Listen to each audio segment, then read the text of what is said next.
Εξωτερικά, η Mercedes A-Class AMG διαθέτει φώτα LED με νέα υπογραφή, γρίλια με αστέρια και προφυλακτήρα που ακονίζει λίγο την εμφάνιση. Το πακέτο AMG Line προσθέτει μια πιο σποραίσθηση χωρίς υπερβολές. Δεν είναι αυτοκίνητο που φωνάζει, αλλά σίγουρα φαίνεται σύγχρονο και καλωστημένο.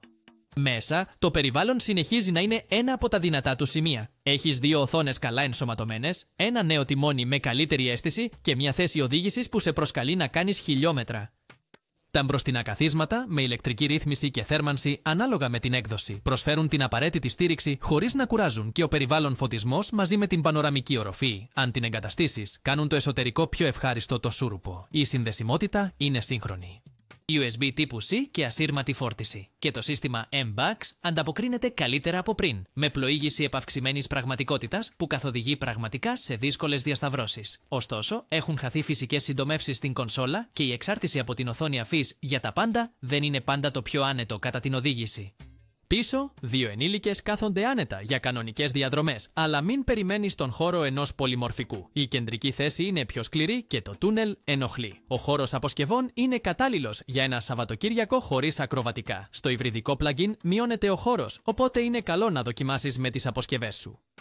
Η γενική ποιότητα πείθει, αν και στις χαμηλές περιοχές εμφανίζεται ακόμα κάποιο πλαστικό που θα μπορούσε να βελτιωθεί. Στο δρόμο είναι μια εύκολη σύνοδος. Η βενζίνη με μικροϊβριδισμό δίνει προτεραιότητα στην ομαλότητα και την κατανάλωση. Στην πραγματική χρήση μπορείς να κινηθείς με πολύ περιορισμένα νούμερα αν πηγαίνεις σε λειτουργία οικολογική και οδηγείς με ηρεμία.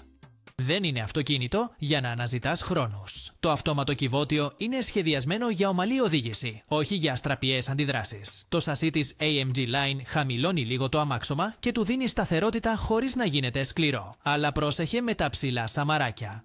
Καλύτερα να τους αντιμετωπίσεις με προσοχή για να μην αγγίξεις σε νόμιμες ταχύτητες. Διατηρεί τον κινητήρα διακριτικό. Αυτό που θα ακούσεις περισσότερο είναι η θόρυβη κύληση σε τραχιά άσφαλτο. Σε τεχνολογία και ασφάλεια έρχεται καλά εξοπλισμένο. Προσαρμοστικό cruise control, βοηθός λωρίδας, ανάγνωση σημάτων, τυφλό σημείο, κάμερες με περιφερειακή όραση και ακόμη και προβολή στο παρμπρίζ καθαρά. Όλα μπορούν να προσαρμοστούν και μόλις εξοικειωθείς με το σύστημα πηγαίνεις κατευθείαν σε αυτό που χρειάζεσαι. Για ποιον αξίζει τον κόπο?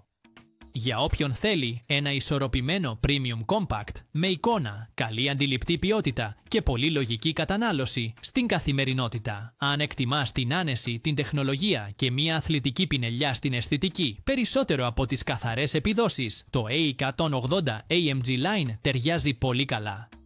Αν ταξιδεύεις συχνά με 3 άτομα πίσω ή χρειάζεσαι ένα μεγάλο portbagage, ίσως σε συμφέρει να κοιτάξεις εναλλακτικές της ίδιας μάρκας ή ανταγωνιστές με περισσότερο χώρο στη δεύτερη σειρά. Και αν θέλεις περισσότερη όθηση, καλύτερα να πας σε μια ανώτερη έκδοση, γνωρίζοντας ότι θα ξοδέψεις περισσότερα. Αν σου έχει ταιριάξει, έχεις μια προσφορά για να την αποκτήσεις με leasing με τις καλύτερες συνθήκες στον σύνδεσμο της περιγραφής. Και αν έχεις κάποια αμφιβολία για την έκδοση, τον εξοπλισμό ή αν η plug-in υβριδική σου ταιριάζει, σε διαβάζω στα σχόλια και σε βοηθάω να επιλέξεις. Τα λέμε!